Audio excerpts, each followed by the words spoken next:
Maintenant qu'on a pu exprimer l'enthalpie spécifique de l'eau liquide et voir comment calculer le débit massique d'air sec en fonction du débit volumique d'air humide en entrée, on peut résoudre notre problème et chercher donc le débit d'eau en sortie, et donc par soustraction on pourra avoir le débit d'évaporation d'eau et la température de l'eau en sortie. Alors d'abord, pour le débit massique de l'eau en sortie, on utilise le bilan massique de l'eau sur l'installation, et donc le débit d'eau liquide en sortie est égal au débit d'eau en entrée, c'est-à-dire celui qui rentre sous forme liquide en entrée dans l'installation, plus celui qui accompagne l'air humide en entrée, c'est-à-dire le débit d'air sec. Alors là, on utilise le bilan massique sur l'air sec pour se dire qu'il y a un seul débit d'air sec dans notre installation. Ici, multiplié par X, l'humidité absolue ou la teneur en vapeur d'eau de l'air en entrée. Donc ça, la totalité de l'eau qui rentre dans l'installation, moins l'eau qui sort par l'air humide saturé qui ressort. Donc encore une fois, le débit d'air sec, cette fois-ci multiplié par la teneur en vapeur d'eau de l'air en sortie. On connaît tout ici, donc ça permet de déterminer le débit massique d'eau en sortie. Et si je me souviens bien, on a environ 19,8 kg par seconde. Ça veut dire qu'on a 0,2 kg par seconde d'eau qui s'évapore dans notre installation, ce qui fait quand même 1% du débit massique qui rentre. C'est quand même non négligeable.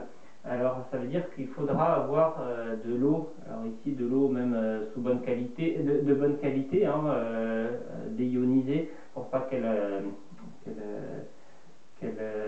bouche les différents échangeurs et les canalisations dans lesquelles elle passe. Donc il faudra un apport d'eau très important dans le circuit tertiaire de la centrale nucléaire. On peut donc installer une tour de refroidissement uniquement lorsqu'on a quand même accès à un apport d'eau important, étant donné qu'on génère beaucoup d'eau. Mais ces 0,2 kg par seconde correspond directement aussi à la quantité d'humidité qui est relâchée dans l'atmosphère et qui forme donc ces nuages qu'on voit de loin dépasser les tours de refroidissement.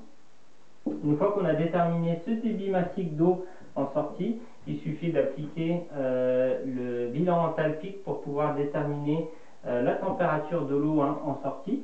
Et donc on peut réécrire le bilan enthalpique, cette fois-ci en prenant l'expression de l'enthalpie spécifique de l'eau liquide en fonction du CP de l'eau liquide et de la température en sortie.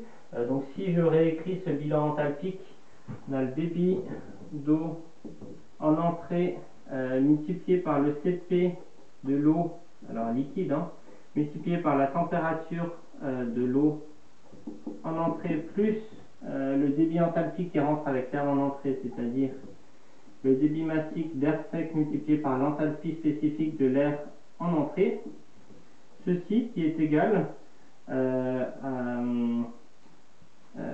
au débit enthalpique qui ressort de l'installation. Donc le débit d'eau liquide en sortie fois le CP de l'eau liquide fois la température de l'eau en sortie plus le débit massique d'air sec fois l'enthalpie spécifique de l'air en sortie qu'on a lu sur le diagramme de Carrier.